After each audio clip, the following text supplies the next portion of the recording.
giving you 6 careers to choose from.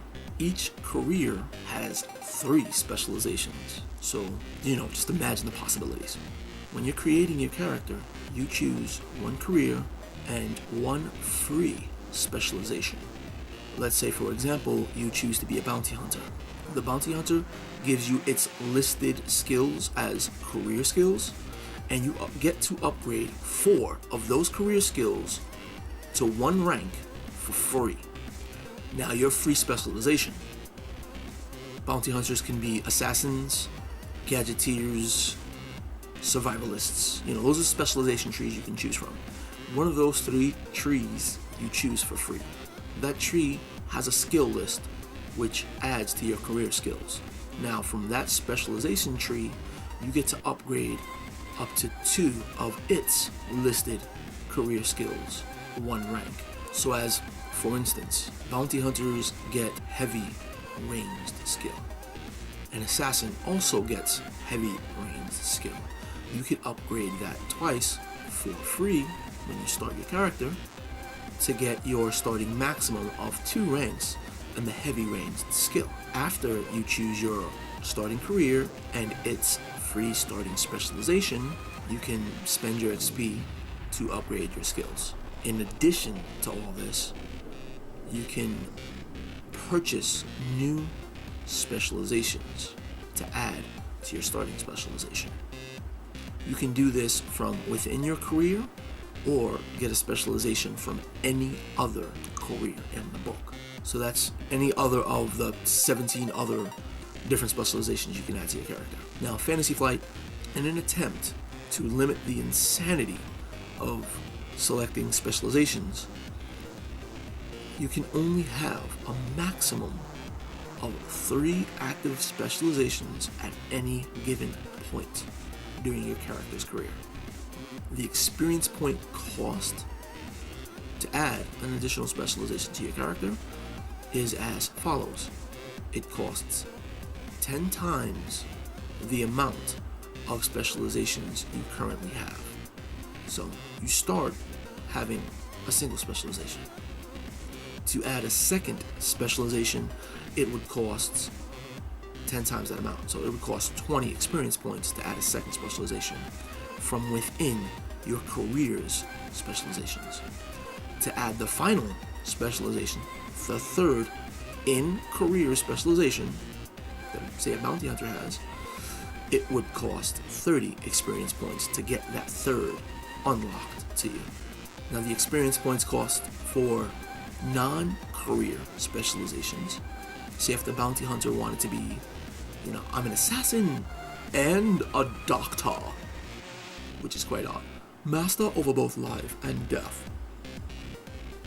Okay, let's just say he's a survivalist who wants to add the doctor specialization to his, list of wonderful things he can do. It would cost 10 times the amount plus an additional 10. So to go from his free bounty hunter specialization to doctor, which is a commonest specialization, it would cost him 20 experience for being the second specialization added to his character, plus the additional 10 experience for being a non-career specialization. Same thing goes if he wanted to add a third.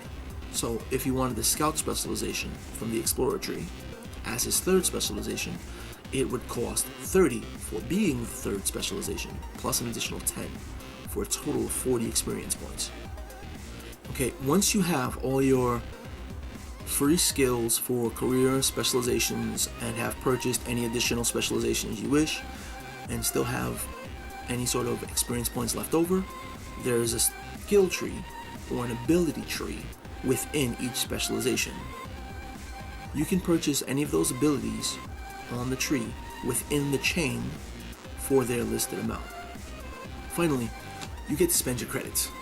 So, every RPGer loves gear, especially if you like Diablo. It's all about gear. I've got this gear, I've got that gear, I've got this, that, and the other gear. A starting character starts with 500 credits. you have that to purchase all the gear necessary for you to start your journey into the Edge of the Empire. I'm not going to go over all the gear prices because it's listed in the book, but just for an example, a blaster pistol I think is like 300 credits, and you only start with 500 credits, so keep that in mind when you're figuring out how much additional obligation you want, whether you do or don't want any additional obligation. Alright, for everybody that's wondering, the Force dice in the game is used not just for Destiny, but the Force. The Force does exist within the Edge of the Empire because the Force is present everywhere in the galaxy. However, the focus of Edge of the Empire is not about the Force. The same thing with the second book, which is in beta right now, Age of Rebellion, and the final book, Force and Destiny. That's where the Force will come into its own. Like, it's gonna be balls. But that's not even out right now. But in Age, but, I say, but, maybe I like, but, I do like, but, back it up, drop it low, but, yeah.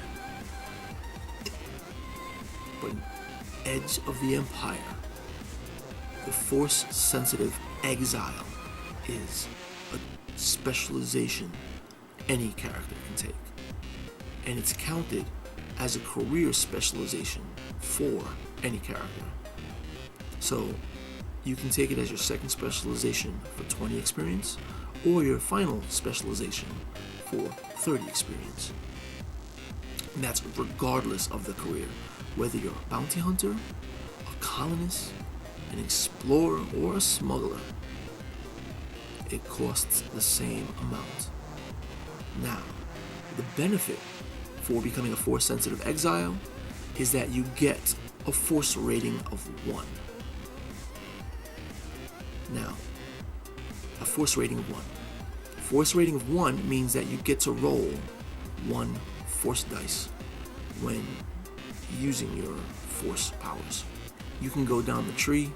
The tree gives you some cool Force user sort of tweaks to certain abilities, but having a Force rating allows you to purchase certain Force powers. There's only 3 that you can purchase in Edge of the Empire. However, each Force power has its own tree that you have to purchase the upgrades from. Say Force Move. Force Move takes 10 experience to buy, and anything within short range, anything of a very small size in short range, you can move to yourself or from yourself, or just take from here to there, there to here. It's not immense, but when the Jedi's go, "Ooh, I've dropped my lightsaber. Come here, lightsaber." That's how they're using Force Move. But Force Move does not always work. To trigger Force Move, you have to roll the Force dice. If you roll a light side point, which is a light pip, you get to use Force Move. Once you start purchasing upgrades, each upgrade states that you have to roll an additional light side point. So, if you upgrade the crap out of Force Move to get everything working at the same time, like you want to bring down a building, pull this wall to yourself, or blow that wall out, and this pillar and that pillar and whatnot, it would cost a considerable amount of Force points. So you would get 4 or 5, maybe, light side points that you would need to use, which is impossible because you can only get a maximum of 2 light side points on a single Force dice. That's why during the specializations progression down the tree, one of the things you can increase your Force rating. Now, don't think that your powers cannot go off when you roll a dark side point. They can. To use the dark side to fuel your powers, you have to take one of your destiny points and flip it to the dark side. You would have to spend 1 point in strain for every dark side point that you rolled that you want to use to activate your power. The strain represents the mental stress that it takes to fall down the dark side.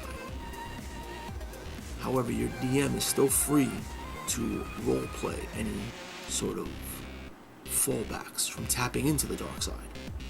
Okay, to shore up character creation, the last thing you do once you're done getting your career, getting your specialization, and spending all the experience points and credits that you feel comfortable to spend, or you just ran out of, or just spent them all, is motivation. You have to choose a motivation for your character.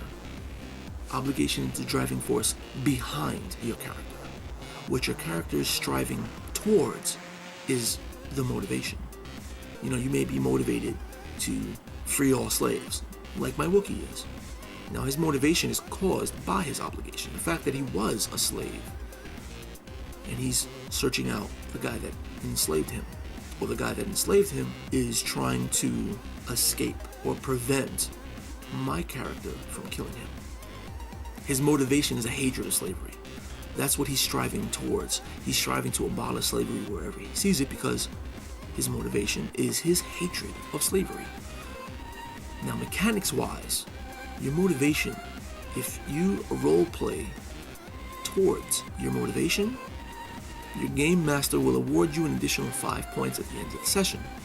And seeing as how you only get 10 experience points per session, 5 is quite a considerable amount to gain, to spend on upgrading any further skills or purchasing any other abilities down your specialization tree. Everything gets progressively more and more expensive because there's no levels in Age of Empire, which is awesome. You're not judged or gauged by your level. There's just what is and how well you can deal with it. So for an example, the droid in our group, I love that guy. He's awesome. High fives all the time. He's a droid who is a mechanic. He's a technician, which is his career. Mechanic is his specialization, because he's a droid, with a med kit who is a quote-unquote doctor. He, if I remember correctly, he said he based his character loosely off of Zoidberg, and he's playing him somewhat like that. He's got, scalpels and stuff on his hand, and he heals people, which usually ends up eviscerating them. It's awesome. His droid's motivation is greed. He's a droid that just wants credits. So during our last gameplay, other characters within the party found some droid parts. We ran into this droid when he was added to our group, and he was like, "Yes, I can sell those for you for a nominal price." And he grossly undercut the other player. And then he also took a large cut of the profits from the sale, in addition to grossly undercutting the player. And that was his motivation. So at the end of the session, he also got an additional 5 experience for being a greedy little bugger. So the things you can do in this game, wonderful. I love it. I do.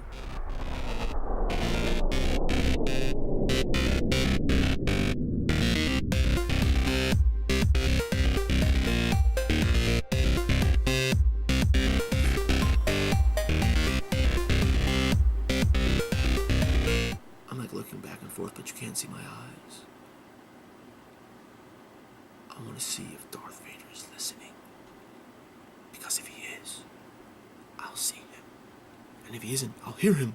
Because he goes,